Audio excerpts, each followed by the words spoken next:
Mayat seorang wanita dalam karung di atas motor yang terparkir di sebuah kebun di Blitar diduga kuat sebagai korban pembunuhan. Pelaku pembunuhan diduga pria selingkuhannya yang ditemukan meninggal dunia di atas pohon tak jauh dari lokasi temuan jasad wanita dalam karung. Hasil penyelidikan polisi mengungkap, sang pria nekat menghabisi wanita yang diduga selingkuhannya karena tak mau hubungan gelap mereka berakhir. Korban wanita dibunuh diduga karena meminta putus dan mengakhiri hubungan perselingkuhan mereka. Diketahui, wanita inisial DWL dan pria inisial HS masing-masing telah berkeluarga dan menjalin hubungan perselingkuhan.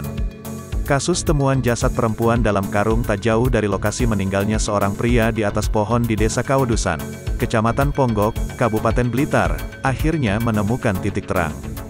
Diduga jasad perempuan dalam karung yang ditemukan di atas motor itu dibunuh sang pria.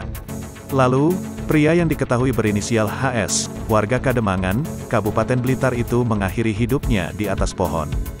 Dugaan ini mencuat setelah polisi melihat hasil otopsi kedua jenazah. Kapolres Blitar Kota, AKBP Yudi Heri Setiawan mengatakan polisi sudah melakukan otopsi terhadap kedua jasad korban, Rabu, tanggal 1 September tahun 2021, malam. Hasil otopsi, korban pria tewas akibat jeratan di leher, sedang korban perempuan meninggal akibat pukulan benda tumpul. Kalau melihat hasil penyelidikan ada indikasi ke sana, korban pria membunuh korban perempuan sebelum mengakhiri hidupnya. Kami masih mendalami mencari fakta-fakta soal itu, kata Yudi, Kamis tanggal 2 September tahun 2021.